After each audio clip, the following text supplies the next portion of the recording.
we should make sure that we're focused on doing the same things that those quote unquote wealthy people, billionaires, corporations are doing.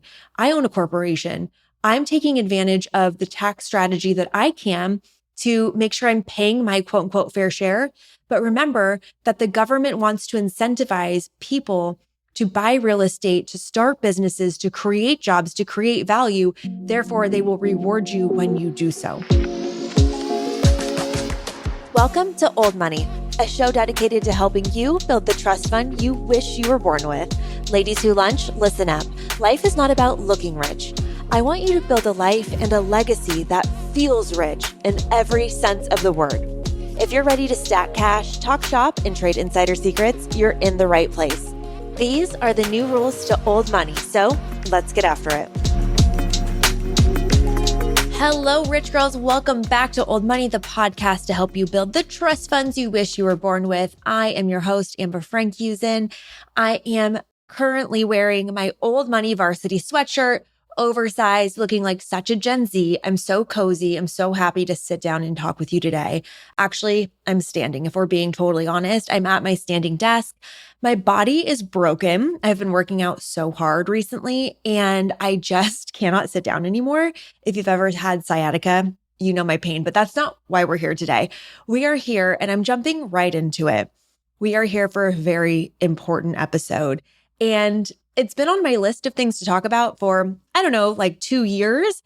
But what happened this week accelerated the need for me and for all of us to get into a very important episode about protecting our legacies. You know how I am. Once I get into something, I go into it and I do all of the research. So this episode is all about all of the steps we as women need to take to protect our money, to protect our legacies, to protect our identities. And even if you're not ready for all of the more advanced steps, there's a few really easy, really basic things that I'm going to give you today that you can action on today to take control of your money, your life, your protection, your legacy, the whole thing. And we'll go through all of the advanced steps. But before we do, let me tell you what happened. Let's get into this week's Birdie and Bogey.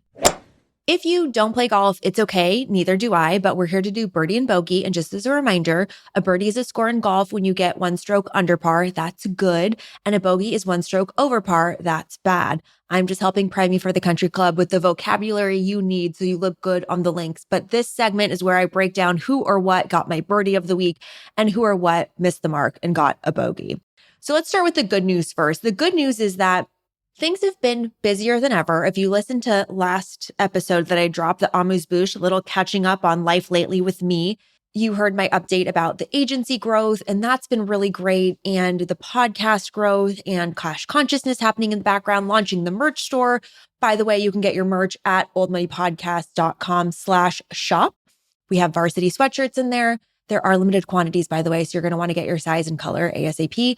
And of course, the overserved at the Old Money Country Club hats, which are such a vibe. Anyway, things have been busy and I have been okay. I don't know about you guys, but I've had this fear, this challenge of really having capacity to hold all the things that I want to do. And right now I'm definitely in a sprint season. Q1 is a full-on fast-paced sprint, but I've been having a lot of fun. And I think the reason why is because I've been baking that into my calendar in a really intentional way. Let me give you a couple of examples. For one, with the team, it's as important for us to bond and talk about culture and all of our obsessions with TV shows like Severance. Like, by the way, if you are not watching Severance, you need to start watching it. It's on Apple TV Plus.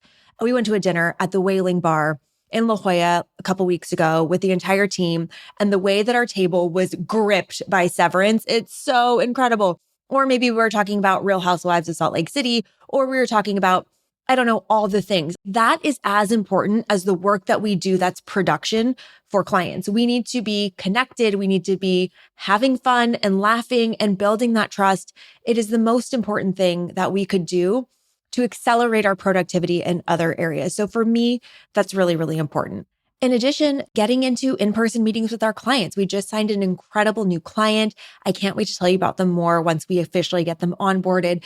But they invited us over to their property and we got to toast to our new partnership with champagne with their marketing and sales team.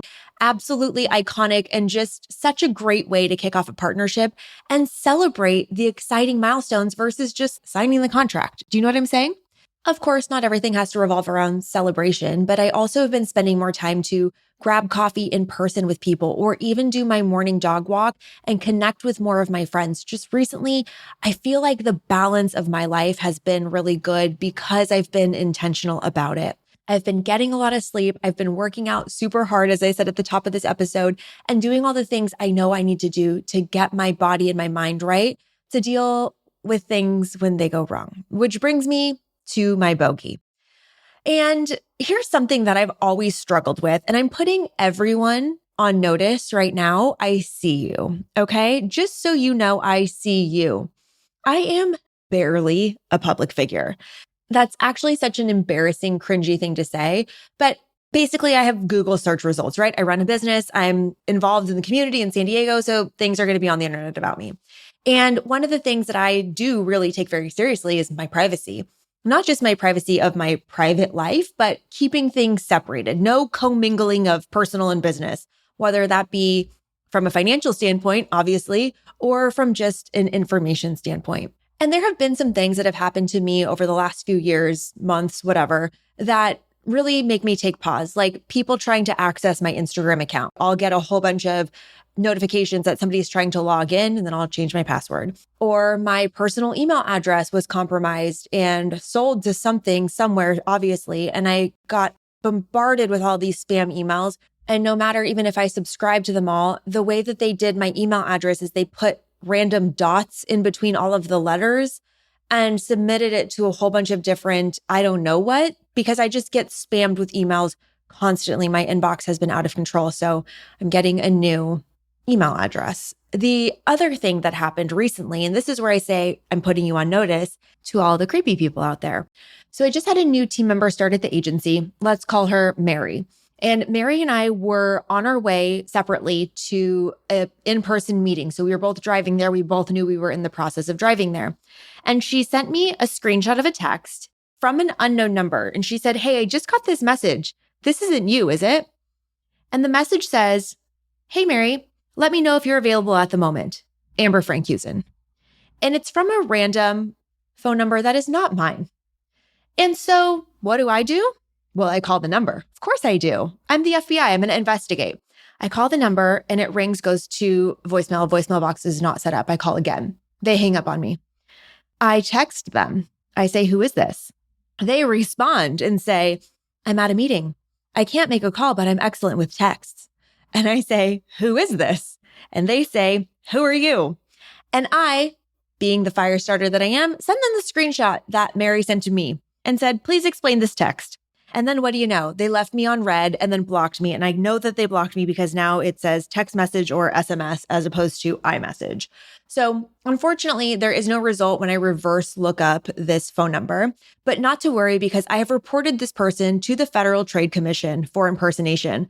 And the Federal Trade Commission, or FTC, takes impersonation very seriously as it can harm consumers, businesses, and even public trust. Cough, cough, Jen Shaw.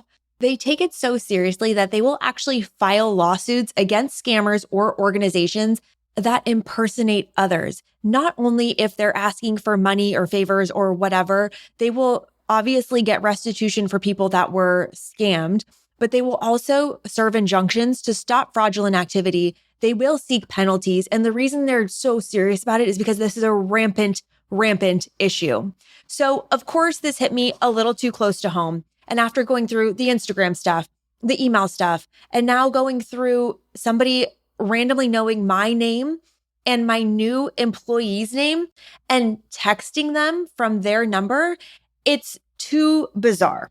So I went into full lockdown mode in my life. And that's what inspired this episode of what do we need to do to protect ourselves? And so I broke this into a couple of different sections of different levels of protections that you might need to take. For example, you might not need to set up a trust or a will at this stage in your life, but that's in a later section. It's more advanced, if you will. We're going to start with kind of the baseline, base level recommendations that I think every person needs to do to really understand how to protect themselves online from identity theft, from credit fraud, from scammers, from phishing, from anything like that. And it really starts with being a very wise consumer. So as an aside too, before we get into the recommendations, I wrote this beautiful SOP, which is a standard operating procedure for my team to let them know and to be aware of frauds and scams and all the things. And the biggest thing is to just question, does this feel fishy? And in the SOP, it outlines the fact that number one, I'm never going to ask anybody for money or to buy me gift cards or to purchase something or send me any personal information or their credit card information or anything ever. And I will never contact them outside of a company approved channel. We use our email address. That's how I contact people, right? And in addition to that, it also reminds them, and I will remind you to double check not the sender name, but the email address name. Because I've even had it where people will use the sender name as my full name, but the email address is like, I don't know, not my email address. It's like greentrees@gmail.com. I'm like, who's Green Trees? I have no idea, but it'll say Amber Frankusen in the sender name. I'm just looking at a green tree right now. That's why I said that. Anyway, it is important to have your head on a bit of a swivel. Now, I do not think it's helpful to live your life being completely paranoid that everybody is out to get you. That's not productive. But again, the old money way of being, thinking, and operating is how can we set up systems in our lives, tripwires that automatically protect us or do what they need to do so that things are taken care of. We talk a lot about this in cash consciousness, whether it's setting up your savings accounts or setting up the way that your money flows through your bank accounts. All of these different systems that are set up in our lives are there for a reason. And this system of setting up methods to protect our legacy, it's part of one of the steps to financial freedom. Now, when we're going through the pyramid of financial freedom, as I call it in cash consciousness, think about a pyramid. It's got 5 different levels, right? The very bottom pyramid, the foundation, the very bottom level, the first bricks, that's all about budgeting and spending control. So that's breaking through overspending. That's understanding how much is going out, how much is coming in, making sure we're managing the money in a positive way so that we can then go to the next level, which is earning more and creating value. Once you've mastered the budgeting and money control at whatever level you're at, that's giving you the practice, the reps in the gym, so to speak, to be able to handle larger dollar volumes or more complex challenges with money. And when you get your budgeting and spending control under control, then you can go up, earn and create value. You can earn even more. You can get super aggressive about being entrepreneurial, creating more value in the marketplace of this economy of, I don't know, the company you already work at. And when you have that flowing to you, then it's time to go to level 3, which is where you really start to get aggressive about investing and multiplying that money, making the income that you have, the revenue that you have come through and flow through your life. And you're not just paying your necessary expenses. You're not just keeping the lights on. You're also enjoying your life. But now you have so much overflow that you're multiplying it. You're buying assets. You're investing regularly. You're supporting your future coastal grandmother self, and you're supporting your future self who wants to go to Vegas next month, right? Today's episode is sponsored by Trust and Will. Yes, we talk a lot about making money on this podcast, but I'm also interested in keeping it. And that's what Trust and Will is here to help us do. You might be thinking, I'm young. Do I even need a trust or a will? Well, if you have assets, children, a business, or you just want to ensure that your money stays in your family without hassle, old money style, then the answer is yes, you do. Here's a quick lesson for you. A will defines what should happen to your assets, how you'd like to be cared for when you need it, or who you'd like to have care for your children if you need it. A trust gives you all the same coverage as a will, but it also reduces the burden on those you leave behind by avoiding probate court. If you do not know which is right for you, there's a quiz right online to help. In just a few clicks, in less than 20 minutes, you can get yourself all set with the legal protection you need to protect your assets and build generational wealth. The Trust and Will platform is truly democratizing estate planning, making it easy to access legally valid, state-specific documents that are tailored to you. Follow the link in the show notes that will take you right to the page that you need. Please, to support the show, use the link in our show notes. You can find it on Instagram at Old Money Podcast under our partners highlight or on our website at oldmoneypodcast.com. Get connected with Trust and Will and protect your assets today. These are the new rules to old money, baby, and Trust and Will is here to help. On top of that, in this pyramid, I talk about protection and legacy. And that's why I wanted to bring this up, because that's level 4 of this pyramid, because the top of the pyramid is financial freedom. But protection and legacy is, in this context, all about trusts and wills and avoiding probate and passing on your wealth to other generations, or setting up funds for your children and how to do that in a really sophisticated way. And today we're going to talk about some of those things, whether it's establishing LLCs or setting up businesses or protecting your assets. But I want to take this back down to the base level. If you are in budgeting and spending control, this base level, first thing that you need to do, this is for everybody. This is still protection of your legacy, and it's easy to execute. So let's get into it. So in this base level recommendation, the first thing that I recommend everyone to do is to invest in a password protection system. The entire world is digital these days. And my goodness, if you have all of your pieces of paper floating around your house with passwords everywhere, I can imagine that you wanting to log into your bank account is going to take password recovery, forgot my password, then you put in a new password, and then they're like, oh, you can't use the same password that you already used. And you're like, that's the password I tried. And it's like 17 characters and special characters and uppercase, lowercase numbers, and makes you want to pull your hair out. Do not let password management get in the way of you having good passwords, because if your passwords are all your dog's name or the word password, you have to upgrade your system. Everything should be encrypted and everything should be customized. And it is so hard to keep track of things. I understand that, unless you have a password protection system. I use in our company a system that is called 1Password. There are many others out there like LastPass, and yes, they do cost a couple of bucks per month. But what you can do is you can set up individual vaults. And these vaults might be for yourself, for your husband, for your kids, for your health, for whatever. And all of these different vaults hold your passwords and keep them encrypted and protected. You can have 1Password or LastPass on your computer, on your phone. And as opposed to just relying on Google to store all your passwords, which is, I don't think that safe, what I would recommend to do instead is to get a system like this and get your passwords organized. I'm telling you right now, if you keep your passwords on a Google sheet or an Excel sheet or a random document or a note on your phone, you are putting yourself at great risk for somebody to be able to access your information. If you have a sophisticated business, if you have a lot of money to protect, you're going to want to make sure you put some guardrails in place so that people can't access your stuff. So my first recommendation is to make that investment into a password protection system, because not only then can you have all of your passwords stored in one place, you can very easily log in. I mean, the system we use, 1Password, you literally just click on the button, it's on like a little browser extension on your computer. You click on the button, you say like, I don't know, Bank of America. You click it and then it auto fills it in for you and logs you right in. You're going to find that you're less resistant to logging into your bank accounts, logging in to pay your credit card bills, checking in whatever it is that you need to check into, but you just need to make it easy for yourself and not for anyone else.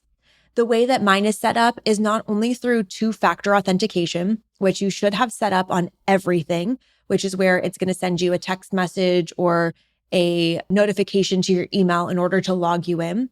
But everything is set up for me on my computer with my biometrics, meaning that it is my fingerprint that allows me to gain access to everything. And I have tested it with my team members, and it doesn't work for other people's fingerprints. So the biometrics is the best way to safeguard your online financial accounts with strong passwords and also setting up that multi-factor authentication. This is not sponsored, but it sure as hell might as well be, because the other thing that I love about these programs is that it'll let you know if any of your passwords or emails were compromised and when you should change your passwords. So even if you're using the same password on a lot of things, a system like 1Password or LastPass will say, hey, you're using this password on too many items, it's compromised, or this email address has been compromised, you should change it. And it'll really help protect you in the long run. The other thing that I would recommend everybody do today is open up a new browser window, whether that's in Chrome or Safari or Internet Explorer, but open an Incognito window. And an Incognito window is going to give you unbiased search results that don't have anything to do with what you've already clicked on. And I want you to search for your name on Google. Put it right there in the search bar. Put in your full name, put in your maiden name, put in your first name, middle name, last name, put in your kids' names and see what comes up. If there are items on there that you don't want to have on there, you make a list and you start going through and requesting things to get removed. Depending on the severity of how much of your life is out there, whether it's your phone number, your personal address, etc., you can look at these systems that are online that remove your information from websites you don't want it to be on. I don't personally have experience with those, so I can't recommend one, but I do know that they are effective of essentially scrubbing your name from the internet. And that is really important. If you listened to the recent episode of the new status symbols of wealth, privacy is at the top of that list. Staying private, not being able to be found, people not knowing what you're doing, but also people not knowing what you have, where you live. That type of information should be very, very protected. That's why so many people, myself included, use PO boxes or business mailing addresses as opposed to their personal addresses to protect that information as best they can. You want to make yourself hard to find. So don't use your personal information as much as you can. Use business information, or if you have an LLC, maybe you want to have your LLC and your DBA, which is your doing business as name, separate, different. I don't know, it's just something to think about. And then the next thing, the last thing on this base level recommendation list, you're password protecting, you're doing a Google search and getting yourself scrubbed from the internet. The last thing that you're going to do is get your credit activity either monitored or freeze your credit accounts. I just did this. I froze my credit through all 3 credit bureaus. It's really easy to do. If you Google how to freeze my credit, it will literally give you the links right to all 3 credit bureaus, Equifax, Experian, and TransUnion. And yes, you do need to create an account with each of them and log into each of them separately to freeze your credit. What does that mean? That means that nobody can check your credit. Nobody can apply for a credit card on your behalf. And if somebody does, it's going to get blocked and you're going to get notified. Yes, it is a pain in the ass, but quite frankly, you shouldn't need to be getting more lines of credit or opening up multiple credit cards all the time. You should be good unless you need a new credit card, I don't know, every couple of years for an Amex bonus point or something like that. Or if you're applying for a new home or applying for a car or something like that. These are not things that happen all the time. I believe that it is more prudent to have your credit frozen and then unfreeze it when you know you're going to check it, versus having it open all the time just by the off chance that you might want to open a new credit card, meaning that anybody also might be able to open a new credit card if they had your information. I also use credit monitoring. I actually get this for free through Capital One, which you guys know I use as my savings accounts. And it gives me a report of my credit score all the time, which is over 800, might I brag. And it also lets me know if there's an email address that's been compromised to the quote unquote dark web. I still don't know what that means, but whatever. Or it'll let me know if my credit score has changed or anything. It'll let me know if I get any credit pulls or inquiries.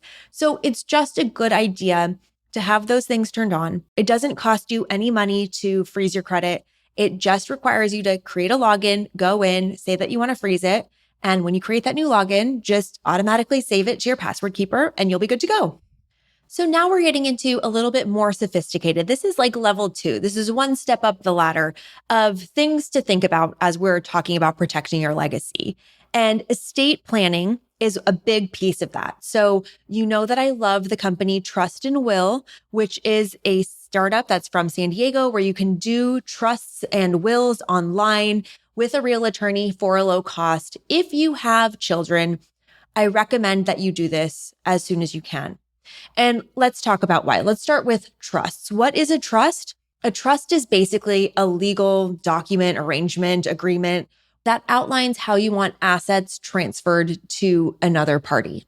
There are quite a few reasons why you might use a trust. One of them might be wealth transfer. If you set up a trust to pass wealth to your children without estate tax liabilities, or maybe asset protection. you might want to put your business assets in a trust or an irrevocable trust, which I'll get into in 1 second, to shield them from lawsuits. So you put your business assets in a trust so that they can't come after them, essentially, if you get sued. And then another common reason I found in my research that somebody might use a trust would be when a person transfers assets to an irrevocable trust to qualify for Medicaid without exhausting their wealth on long-term care. But typically we hear about trust as it relates to wealth transfer and asset protection, or I have anyway.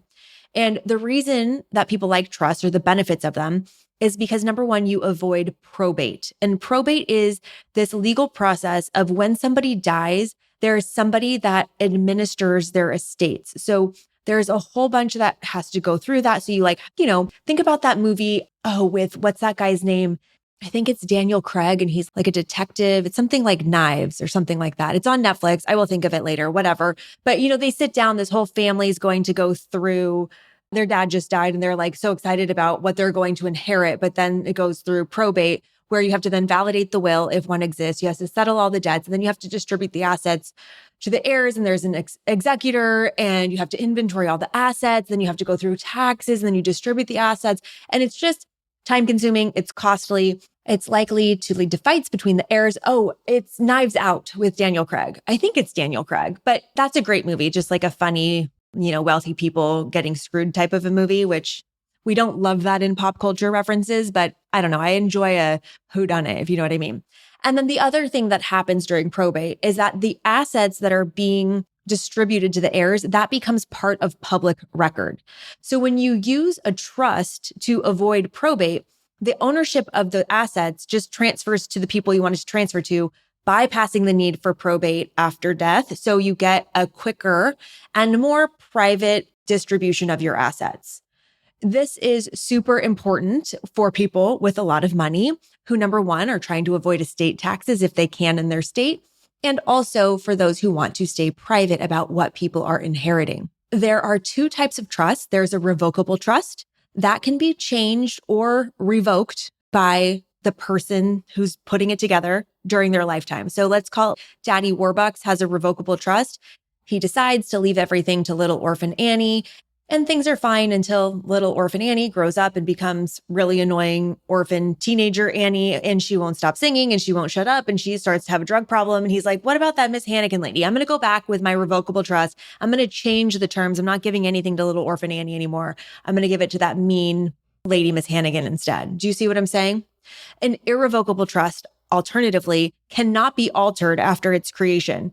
And that is actually what's more common because there's better tax benefits and asset protections in an irrevocable trust. There's also a living trust, which is created during the grantor's lifetime to avoid probate. And then a testamentary trust, which is established through a will and comes into effect after the grantor's death. So trusts in general are really important for, again, wealth transfer, asset protection, and privacy. When we talk about the asset protection, again, it would shield your assets, whether that's cash in the bank, investments in an investment, real estate assets, business assets. It shields those assets from creditors, lawsuits, divorce settlements, etc. So they are legally owned by the trust, not the person who's quote unquote buying the home. So again, that level of separation is so crucial. And I think trusts are one of the things that wealthy people use more than anyone else out there to protect their money, to protect their assets, that the everyday person does not. And that's why I'm obsessed with this company, Trusted and Will, because they're democratizing access to setting up a trust for yourself or your family. It used to be very cumbersome, very expensive. You had to hire a specialized attorney, put a ton of money into a retainer. And then who knows, this attorney, if you've never worked with an attorney before, how do you know if he's going to do a good job or a fast job or just burn hours and charge you a bunch of money? That is why companies like Trust and Will are so important, because they're giving people access to do estate planning and protect themselves and what they've worked so hard for. When we talk about estate planning, just kind of generally speaking, that's kind of like an overarching statement that includes setting up a trust, but it also includes setting up a will, which again is that legal document specifying how your assets will be distributed or what you really thought of people that you couldn't say while you were alive and you want them to know later. I don't know, that's kind of crazy to do, but I think that's what I'll probably do in my will is be like, you know what I really thought of you? Anyway, estate planning also means setting up things like power of attorney, which designates someone to manage your legal and financial affairs if you become unable to take care of yourself for whatever reason, whether it's like a health reason, or this happens a lot with military families where somebody in the military is deployed and they'll give power attorney to their spouse back home so that that spouse can make decisions on behalf of the couple while that other person is deployed. Unfortunately, I know more than a few stories of women who had power of attorney while their husbands were deployed and took massive advantage of that, including selling the home, keeping the proceeds, and running off with the children. I wish I was kidding. So be very careful who you give power of attorney to in your life. You can also look into doing healthcare directives where if you have medical wishes, whether that's how you want your body to be taken care of after you pass, or if you go into a coma, for example, you get to dictate how you want somebody to make healthcare decisions for you or how you would want things to be handled. And it goes into a legal document so that that can be upheld. Your wishes will be upheld, even if you're not there to advocate for yourself. And also, it's really important to always designate beneficiaries to your investment accounts, to your life insurance, to your retirement. All of the assets will go directly to named beneficiaries if you have it designated. So that's super important. And it also prevents a lot of drama in the family and people coming to fight over assets. And then, of course, estate planning also goes into tax planning, but I'll get into that in just a second.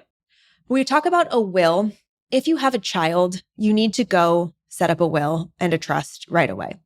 And a will is different from a trust in the fact that they're both estate planning tools, but a will outlines how a person's assets and property will be distributed after their death.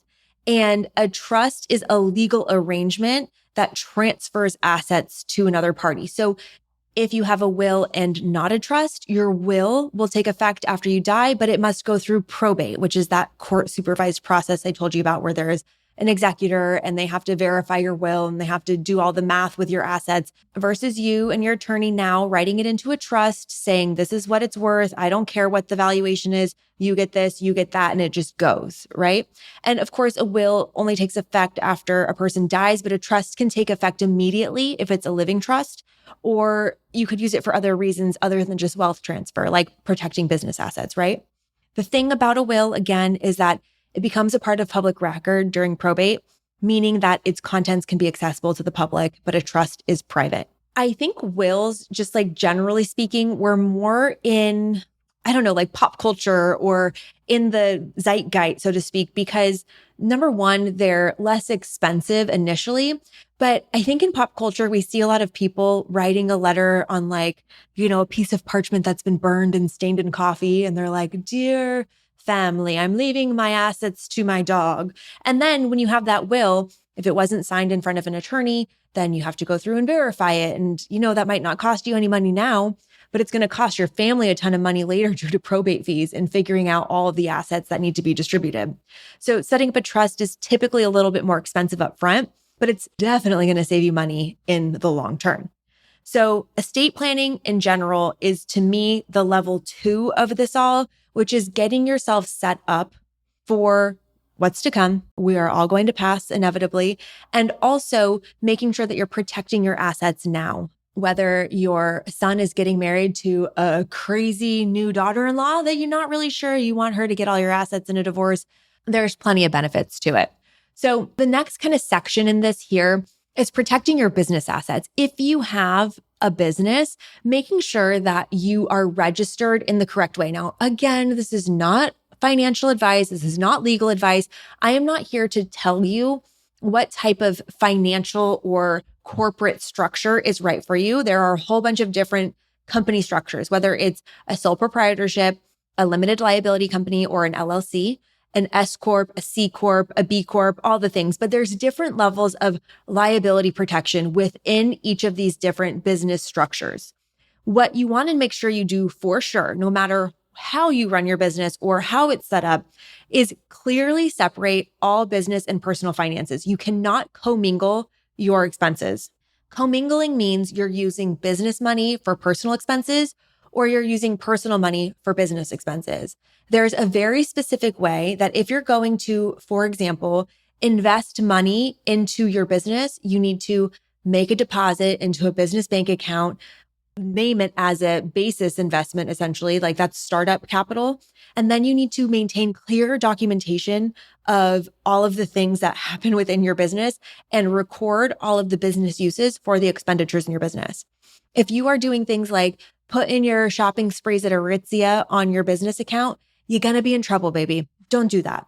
Now, if you've heard my episode with Barbara Strehands of Write Off Your Life, I want to get back to that. That's like level 3. We're going to get into that in a second, which is all this like tax strategy.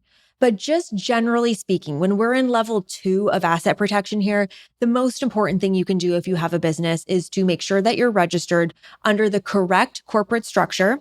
You need to talk to a tax professional, your accountant. You need to talk to everybody about that. You need to talk to an attorney. And you also need to make sure that you keep your personal and business expenses completely separate. If you do not do that and you have an issue in your business where somebody sues you and you're commingling funds, they can not only come after your business assets, but because you've commingled, they can access your personal assets as well. The other thing that you want to do in business is make sure that you maintain super, super clear documentation around your business structure. For example, if you have a partnership, you need to make sure that you have a proper operating agreement. You want to make sure that you're registered with all of the right state and federal entities. You want to make sure that you invest in intellectual property protection. These are the hidden costs of business, as I call them. All this girl bossing entrepreneurship, I have spent so much money over the years of running my business on attorneys and setup and just formation and the right documents and making sure that all of my I's are dotted and T's are crossed. I always want to say that the opposite way. T's are dotted, I's are crossed, but you know what I mean? Just having everything super organized is so important. And then speaking of partnerships, I'm still in level 2 here. We talked about the fact that you would never go into a business arrangement without an operating agreement, without indicating, who invested what into the business and the percentage of ownership and the roles and responsibilities. I would suggest that if you are getting into a business partnership that we like to call a marriage, you also get your paperwork settled. And that means going through and doing a prenuptial agreement if you have assets that you want to keep in place or separate, or just to go in with eyes wide open. As you go through a prenuptial process with an attorney, you will do an inventory of all of yours and your partner's assets and liabilities. So all of the things that you own, including real property, investment accounts, retirement accounts, personal debt, consumer debt, student debt, all the things, so that you can have a really clear picture, eyes wide open before you go into your marriage. Because when you go into a marriage, you are completely combining everything in your life, especially if you're in California, into community property. This is so important that you don't wait until the last minute, right before your marriage, right before your wedding date to get this done. Work on it ahead of time. Give yourself plenty of time. If you remember, just recently, Kelly Bensimone from Real Housewives of New York, she and her fiance were days away from their wedding, could not come to an agreement on their prenuptial agreement, and therefore she canceled the wedding. And I did state that good for her. I don't know the terms, I don't know the details, but I do know her as a character on television and social media. And who knows what she was asking for and if it was reasonable or not. I'm not sure about her, just generally speaking. So maybe she was asking the man for something completely unreasonable and he wasn't willing to budge on it. Or maybe she wasn't and she was just advocating for herself and her daughters. But essentially anything that you bring into the marriage is separate property, right? Until you are married. And then what you create from there is community property. So I'd be interested to know the details of that, very much so. Anyway, it's something that you want to figure out early. I just found this out recently. I just found out women, when they're getting married, they get their wedding dresses 12 to 10 months ahead of their wedding date because it takes them that long to get them made. I had literally no idea. So I would suggest that when you're shopping for a wedding dress, you should also be shopping for an attorney to write your prenup. I want to shout out, there's a new company that I've known through my friend Alicia's friend Hillary, who I reached out to Hillary. Her sister has founded a company called This First, or maybe that's the website, thisfirst.com. I think the company is called First, and it's online prenup agreements that you can work with real attorneys. I think the entry level price is like $600 for a one side representation. Maybe it's $2,500 if both of you use the program. I haven't used it yet, but she's a woman in business. She just secured a huge round of funding. It's a startup that reminds me of Trust and Will. So I'd go check it out if you are in the market for a prenup. The last thing that I'll say about what you need to do in this like level 2, so to speak, is insurance. Now, I've broken this into level 1 and level 2, right? Like level 1 is very basic. Get your passwords, get your credit frozen, scrub your name from the internet.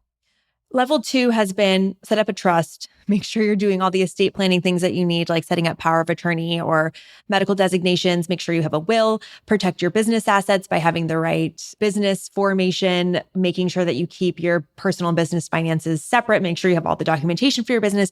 Oh my God, make sure you have good partnership agreements, make sure you have a prenup if you're going to get married, and then insurance. And you're like, Amber, there's 5,000 steps in level 2. I get that. It takes a lot. It takes a lot to make sure that we're covered safe and secure in second base. Do you know what I'm saying? In the insurance coverage conversation, just make sure that you're maintaining adequate property insurance, liability insurance, life insurance if you opt for that. You might want to consider umbrella insurance for additional liability protection.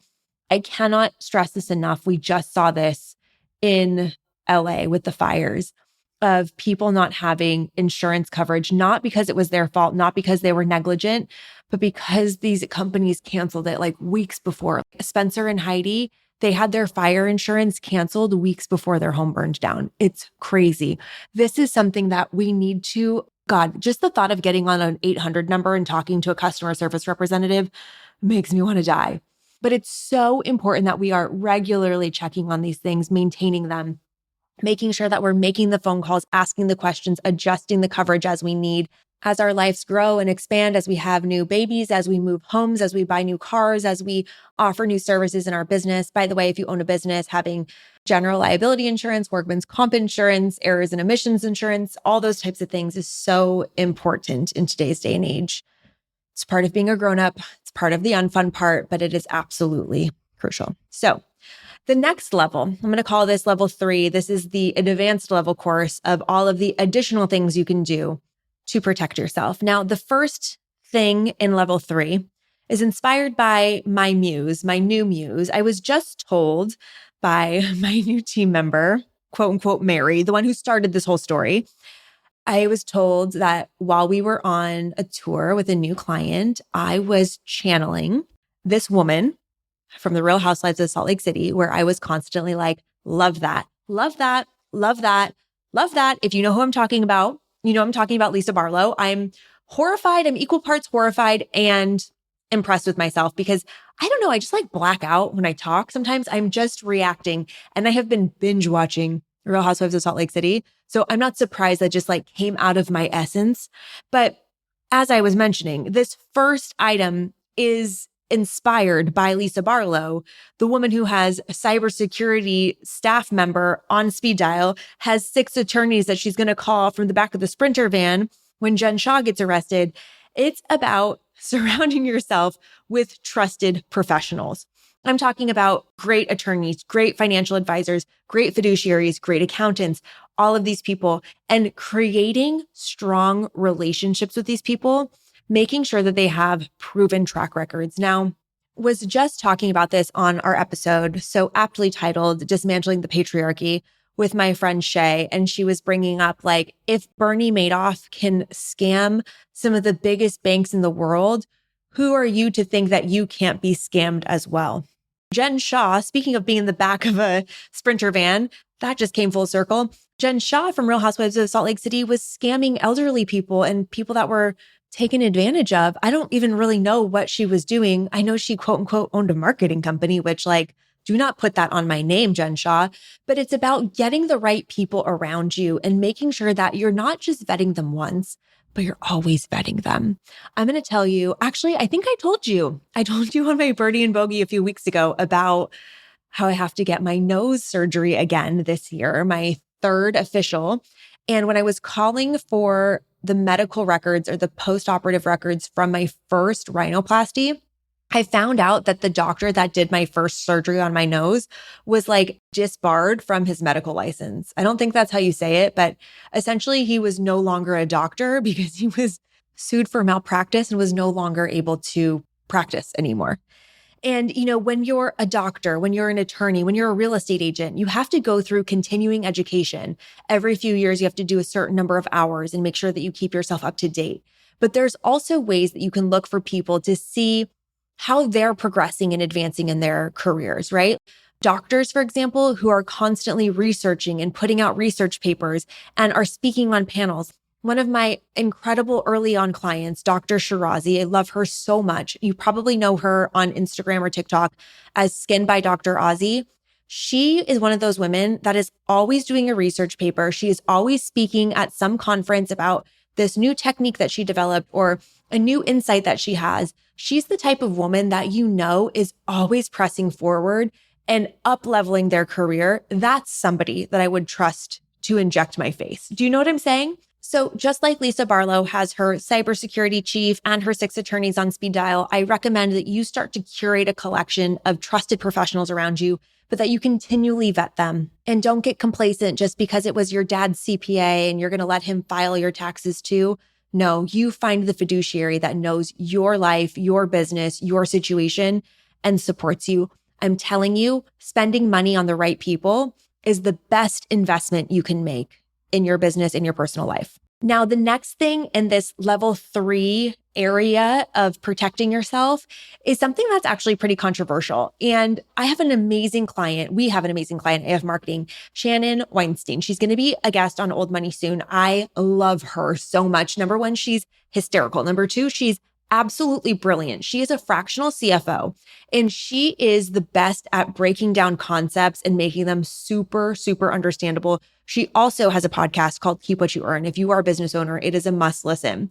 But one of the things that she makes me laugh so hard with is she's like, so many people come to me and they ask me, this is Shannon speaking, not me, for tax strategy. How can I really take advantage of write-offs and do all these types of things? And she's like, number one, that's not my specialty. But number two, why don't you just make so much money that you don't even care how much your tax bill is? Which is such a good approach. Like, I do not get heartburn about paying my taxes, but I also implement a lot of tax strategy. I don't do it on my own though. Like, that's not my area of expertise. And the reason why this is in a level 3 category is because I think people get a little fast and loose with tax strategy and not having the right advice and just trying to make it work when they're not tax strategists.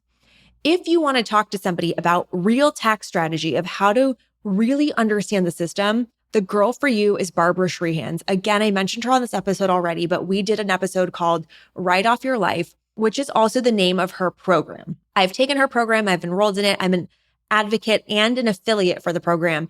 If you are interested in learning more about how to use write-offs in your business, not for personal, but in your business to, as she puts it, write off your life, this is where you need to go. It talks about all the nuances in this course, all about if you want to travel for business, how do you document and how do you travel for business and make it for business, even if you're going to have some pleasure days? Like, what is the number of days when you travel internationally versus domestically that you have to be doing business or having meetings? Or how do you make things a legitimate business expense? How do you create a life that supports your business versus your business supporting your life? Do you know what I'm saying? She is the type of person that really deeply understands. Like, I find this woman to be so brilliant. She really is a tax professional that works to optimize tax efficiency and avoid as much liability as possible. And I think what's really important about this is that it's so empowering to focus on your own stuff, so to speak. I think there's a lot of discourse and conversation out there in the world about corporations paying their fair share, billionaires paying their fair share. I think as business owners at whatever level we're at, we should make sure that we're focused on doing the same things that those quote unquote wealthy people, billionaires, corporations are doing. I own a corporation. I'm taking advantage of the tax strategy that I can to make sure I'm paying my quote unquote fair share. But remember that the government wants to incentivize people to buy real estate, to start businesses, to create jobs, to create value. Therefore, they will reward you when you do so. So working with a tax professional to really optimize your tax strategy, that has to come, as Shannon says, after you're making so much money that like you don't really care anyway. And that's icing on the cake. And that you're not trying to do it alone. You're doing it with guidance. If you're interested in learning from Barbara, she's hosting a free masterclass this month. I'll find the link and I'll put it in the show notes so that you can register and learn more about some of these little hacks. If you're a business owner, I find it super, super interesting. The other thing on tax strategy, again, is making sure you're utilizing tax advantage accounts like IRAs or HSAs or 401ks or simple IRAs, whatever it is that's happening in your life and your business, so that you are maximizing the money that you keep and saving for the future in the most tax advantaged way possible. This next item is kind of a wild card. It doesn't take too much explanation, but it's in the level 3 of protecting yourself, because if you are investing heavily in cryptocurrency, you should be a very sophisticated person anyway. And this tip is to make sure that you store your cryptocurrency in a cold wallet. What does that mean? A cold wallet means that you're storing it in a place, whether it's a computer or a hard drive, that's not connected to the internet, making it significantly less likely that someone's going to hack you and steal your Bitcoin. Do you know what I mean? So this is kind of boring. There's a whole bunch of cold wallets. You can definitely look it up. If you have a lot of Bitcoin, you should be looking into this. But essentially, it's just separating your assets so they're not as easy to be stolen, because the whole world of cryptocurrency is really unregulated and challenged. And there's not like FDIC protection on your cryptocurrency investments, right? And the last thing, this is the very last thing here. Again, we're in level 3. This is when you have all the other systems in your life set up. You're making your passive income, your investments are growing, your net worth is quadrupling all the time because you are maybe fat fired or chubby fired. You are relaxing, you are financially independent, you retired early, all the things. You are educating yourself. This is the piece I think a lot of people miss, because I just talked about hiring trusted professionals. The one thing that I want to leave you with is that you cannot outsource the responsibility of your life, of your finances, to anybody ever. You have to stay informed about changes in financial laws or investment opportunities. That means taking courses, going to workshops, reading books, making sure you're staying up on your financial literacy, and taking care to mitigate risks on your own. That is what's going to make sure that you have long-term financial security and peace of mind. Because as I like to put it, it's important, especially for women, to be a little dangerous in every topic so that you can at least understand if somebody's bullshitting you. You can at least know enough to say, that doesn't feel right, that doesn't sound right, or to be the underdog and impress the hell out of a new attorney that you're talking to. Like, let them think you're dumb. Let them think you don't know what you're talking about. And then redline the fuck out of their document. I think it's a really good way to also make sure that not just that you're watching out for fraud or scams or people taking advantage of you, but that you're an active participant in your financial life, in your business life, in your marriage, all of the things. Please do not be a Teresa, Judice, Judice, whatever her name is, and just willingly sign documents that Juicy Joe puts in front of you. You need to read the documents, you need to stay educated, and you need to take care of yourself. I think a lot of the things I talked about in this episode are not sexy. It doesn't have to do with a Chanel bag or a Birkin. It's maintenance, it's life maintenance. And signing up for a big, wealthy, expansive life, well, heavy lies the crown. It's a privilege to be able to do these things for yourself and to be so smart and to listen to the Old Money podcast and keep yourself abreast of what's going on in the world and what you can do to protect yourself as you continue to grow your legacy. This has been such a long overdue episode. I hope that this person that tried to scam my employee knows that the FTC is coming after them. I don't feel bad about it at all. And everybody else is on notice that you never want to mess with a rich girl, because we're not messing around. So if you have questions about this or anything else, you can always reach out to me on Instagram at Old Money Podcast. Or if you want to submit something completely secretly, anonymously, you can go to oldmoneypodcast.com/contact, I think. And then you can fill out a little form there.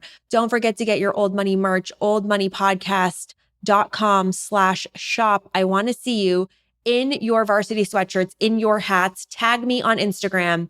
I love you guys so, so much. I'll talk to you on the next episode. Bye. Feeling rich? I hope so.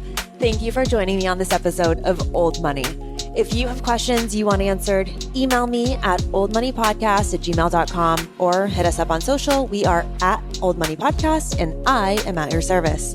If this episode spoke to you, inspired you, helped you, if you took a single note, it would mean the world to me if you could please just take a minute to rate and review the podcast. And if you're not doing so already, subscribe. And if you have friends who like getting rich, please share this episode with them, even if it's just on your Instagram story. And I'd love you more than Jeff Bezos loves Amazon Prime. Thank you so much, and I will talk to you on the next episode.